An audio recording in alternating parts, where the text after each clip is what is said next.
नमो नमः। अष्टमी कक्षायाः रुचिरा पुस्तिकायाः तृतीयभागस्य प्रथमः पाठः सुभाषितानि इति। तत्र पाठवाचनम् अस्माभिः कृतम्। अधुना पाठस्य विवरणम्। गुणा गुणज्ञेषु गुणा भवन्ति, ते निर्गुणं प्राप्य भवन्ति दोषाः।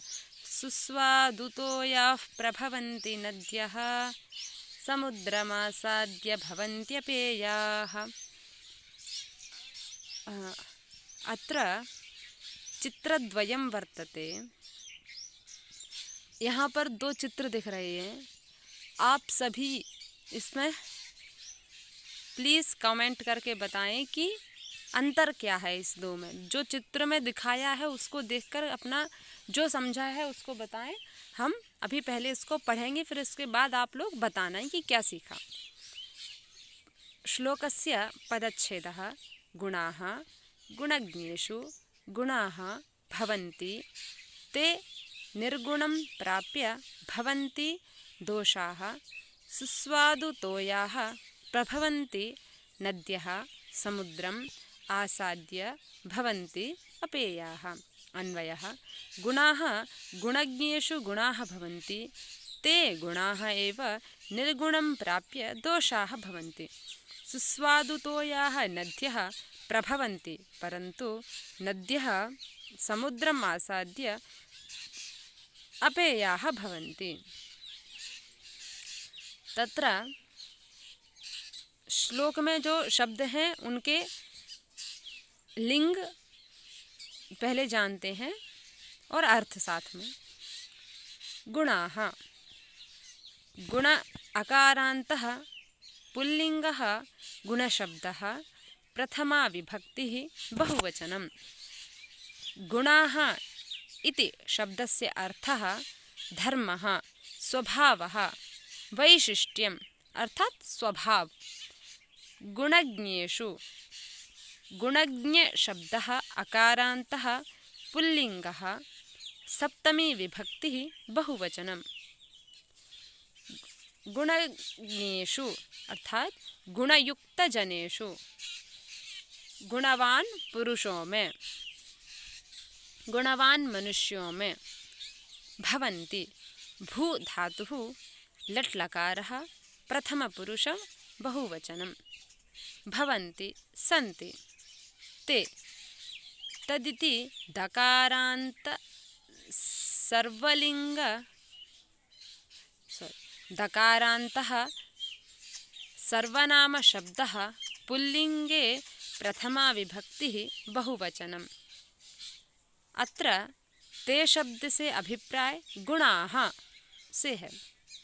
निर्गुणम, निर उपसर्ग पूर्वक गुण शब्दः अकारान्तः पुल्लिङ्गः गुणशब्दः, द्वितीया विभक्तिः एकवचनं। निर्गुणम् अर्थात गुणहीनं जनं, गुणरहित मनुष्य को। प्राप्य प्र उपसर्ग पूर्वक आप धातुः ल्यबंतम रूपम अर्थात ल्यप प्रत्यय है इस शब्द में। अर्थात लब्ध्वा मिलित्वा, प्राप्य प्राप्त करके। दोषाः अकारान्तः पुल्लिङ्गः दोष शब्दः, प्रथमा विभक्तिः बहुवचनम्। अर्थात दुर्गुणाः अनिष्टफलम्। सुस्वादुतोयाः अत्र सुस्वादुतोयाः इति आकारान्तः स्त्रीलिङ्गशब्दः, प्रथमा विभक्तिः बहुवचनं।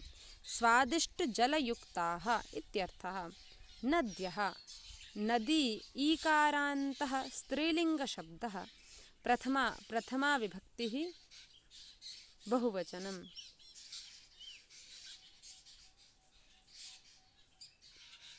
नद्यः नाम सरितः, तरङ्गिण्यः नदी। प्रभवन्ति प्र उपसर्गपूर्वकं भूधातोः लट्लकारः प्रथमा प्रथमपुरुष बहुवचनं वहन्ति इत्यर्थः। समुद्रं समुद्र अकारान्तः पुल्लिङ्गः समुद्रशब्दः द्वितीया विभक्तिः एकवचनं। समुद्रं नाम जलधिं सागरं समुद्र। आसाद्य आ उपसर्गपूर्वक सद् धातोः निच ल्यप प्रत्ययौ अर्थात सद धातु से निच प्रत्यय और ततः ल्यप प्रत्यय हुआ है। आसाद्य का अर्थ है प्राप्य। अपेयाः न पेयाः अपेयाः। आकारान्तः स्त्रीलिङ्गः अपेया शब्दः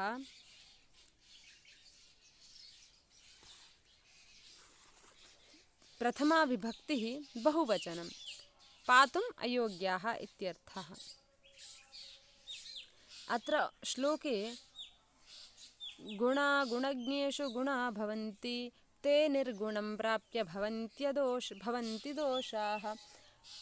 इस श्लोक में प्रथम पंक्ति में जो गुण शब्द और ते सर्वनाम शब्द है यह परस्पर विशेषण विशेष्य पद है, अर्थात यहाँ पर गुणाः शब्द विशेष्य पद है और ते विशेषण पद है।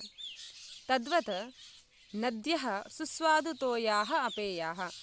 अत्रापि नद्यः विशेष्यपदं सुस्वादुतोयाः विशेषणपदम्।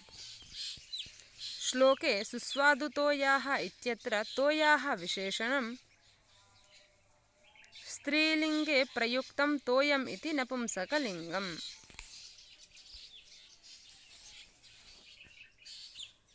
अत्र भावबोधनं गुणाः केषु सद्गुणाः भवन्ति? गुणाः गुणज्ञेषु सद्गुणाः भवन्ति। अर्थात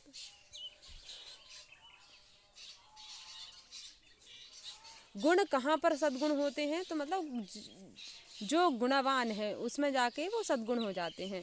गुणज्ञेषु सद्गुणाः के भवन्ति? गुणज्ञेषु सद्गुणाः गुणाः भवन्ति। गुणाः गुणज्ञेषु केन रूपेण भवन्ति?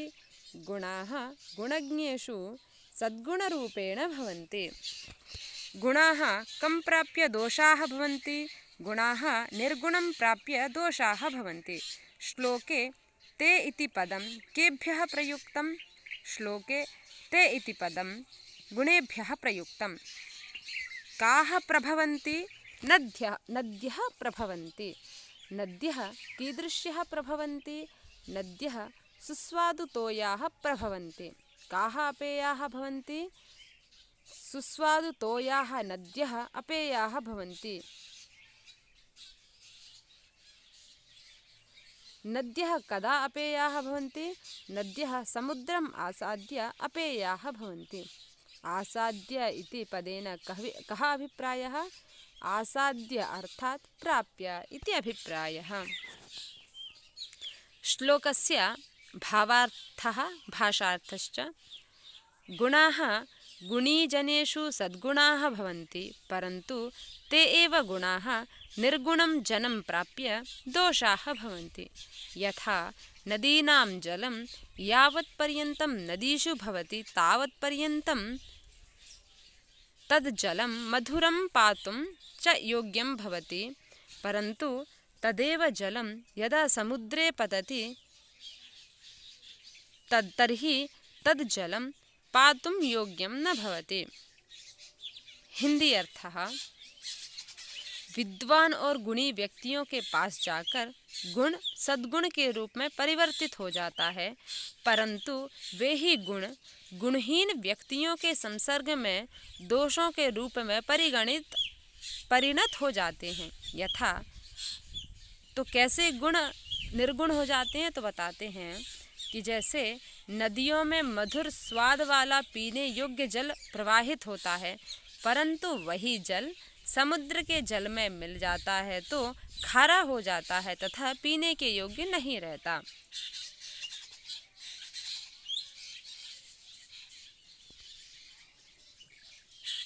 साहित्य संगीत कला विहीनः साक्षात् पशुः पुच्छ विषाणहीनः तृणं न खादन्नपि जीवमानः तद्भागधेयं परमं पशूनां यह श्लोक नीतिशतक से लिया है।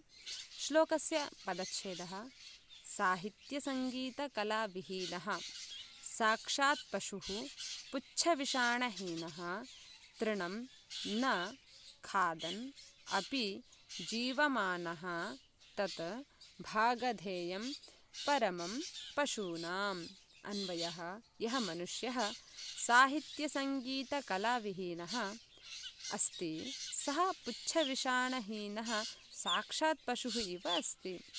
तृणं न खादन् अपि सः जीवमानः अस्ति तत् पशूनां परमं भागधेयम् अस्ति। तत्र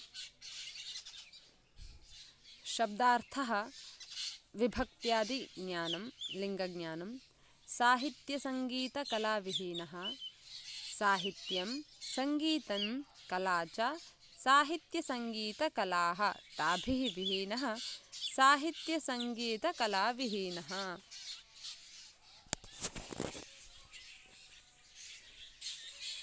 साहित्यम् अकारान्तः नपुंसकलिङ्गः साहित्यशब्दः प्रथमा विभक्तिः एकवचनं। साहित्यं नाम काव्यं नाटकं गीतम् इत्यर्थः। सङ्गीतम् अकारान्तः नपुंसकलिङ्गः सङ्गीतशब्दः प्रथमा विभक्तिः एकवचनं। सङ्गीतं नाम सङ्गीतविद्या इत्यर्थः। कला आकारान्तः स्त्रीलिङ्गः कलाशब्दः प्रथमा विभक्तिः एकवचनं। शिल्पं नृत्यं चित्रम् अभिनयः इति अर्थः कला नाम। विहीनः अकारान्तः पुल्लिङ्गः विहीनशब्दः प्रथमा विभक्तिः एकवचनं। विहीनः नाम रहितः इत्यर्थः। पुच्छविषाणहीनः पुच्छः विषाणं च ताभ्यां हीनः पुच्छविषाणहीनः। पुच्छः अकारान्तः पुल्लिङ्गः पुच्छशब्दः प्रथमा विभक्तिः एकवचनं। पुच्छः नाम लाङ्गूलं पूच् इत्यर्थः। विषाणम् अकारान्तः नपुंसकलिङ्गः विषाणशब्दः प्रथमा विभक्तिः एकवचनं। शृङ्गं सिङ् इत्यर्थः। हीनः अकारान्तः पुल्लिङ्गः हीनशब्दः प्रथमा विभक्तिः एकवचनं। हीनः नाम रहितः अर्थात् रहित। साक्षात् इति अव्ययपदम्। अव्ययं नाम जिस शब्द का लिंग और विभक्ति नहीं ना हो वह शब्द अव्यय कहलाता है। साक्षात से अभिप्राय है वस्तुतः प्रत्यक्षम इति। पशुः उकारान्तः पुल्लिङ्गः पशुशब्दः प्रथमा विभक्तिः एकवचनं। जन्तुविशेषः इत्यर्थः यथा मूषकः बिडालः कुक्कुरः धेनुः सर्वं। तृणम् अकारान्तः नपुंसकलिङ्गः तृणशब्दः प्रथमा विभक्तिः एकवचनं। तृणं नाम घासः घास इत्यर्थः। न इति अव्ययपदं नहि इत्यर्थः। खादन् खाद धातुः शत्र प्रत्ययः खाद धातोः से शत्र प्रत्यय हुआ है। तदुपरांत प्रथमा विभक्तिः एकवचनं पुल्लिंग शब्दः। खादन् नाम भक्षयन् इत्यर्थः। अपि अव्ययपदं। भी इति हिन्द्यर्थः। जीवमानः जीवधातुः शानच् प्रत्ययान्तः ततः पुल्लिङ्गे प्रथमा विभक्तिः एकवचनं जीवितः अस्ति इत्यर्थः। तत् इति सर्वनामशब्दः नपुंसकलिङ्गः प्रथमा विभक्तिः एकवचनं। अर्थात् तृणम् अखादन् अपि जीवनम् इति। पशूनां पशु इति उकारान्तः पुल्लिङ्गशब्दः षष्ठी विभक्तिः बहुवचनं। जन्तूनाम् इत्यर्थः। परमम् अकारान्तः नपुंसकलिङ्गः परमशब्दः प्रथमा विभक्तिः एकवचनं। अत्यधिकम् इत्यर्थः। भागधेयम् भागधेय अकारान्तः नपुंसकलिङ्गः भागधेयशब्दः प्रथमा विभक्तिः एकवचनं सौभाग्यम् इत्यर्थः। भावबोधनम। श्लोक से हम क्या समझ रहे हैं? पशु इव कः भवति? साहित्य संगीत कला विहीनः जनः मनुष्यः पशुः इव भवति। साहित्य संगीत कला विहीनः जनः कीदृशः पशुः भवति? साहित्य संगीत कला विहीनः जनः पुच्छविषाणहीनः पशुः भवति। पशुः इव जनः तृणं न खादन्नपि कथं भवति? पशुः इव जनः तृणं न खादन्नपि जीवमानः भवति। परमं भागधेयं केषाम् अस्ति? परमं भागधेयं पशूनाम् अस्ति। किमर्थं पशूनां भागधेयम् अस्ति? साहित्यसङ्गीतकलाविहीनः सः पशुः तृणं न खादति, अतः पशूनां परमं भागधेयम् अस्ति। येन पशूनां भोजनं रक्षितं भवति। इस श्लोक का बहुत ही सुंदर अर्थ है, जानते हैं। तत्रादौ संस्कृतार्थः। यः मानवः काव्यं संगीतं शिल्पम् अभिनयं वा न जानाति सः मानवः पुच्छं विषाणं विना अपि वस्तुतः पशुः इव अस्ति। इदं पशूनां परमं सौभाग्यम् अस्ति यत् सः पशुः इव घासं न खादित्वा अपि जीवति। अनेन पशूनां भोजनं रक्षितं भवति। हिंदी अर्थः। जो मनुष्य काव्य संगीत शिल्प अभिनय आदि कलाओं को नहीं जानता, वह मनुष्य पूंछ और सींगों से रहित होने पर भी साक्षात पशु ही है। यह पशुओं का बहुत बड़ा सौभाग्य है कि वह घास न खाकर भी जीवित है। इससे पशुओं के भोजन की सुरक्षा हो गई है। तत्र मध्यमया पशुः इत्यस्य धेनुः इत्यपि उक्तं, परंतु अत्र येषां पशूनां अर्थात यहाँ पर जिन जीवों के अर्थात पशुओं के सींग और पूंछ नहीं होते हैं, उन्हीं का उदाहरण दिया गया है। इति प्रथमः पाठः प्रथमः भागः समाप्तः। धन्यवादाः।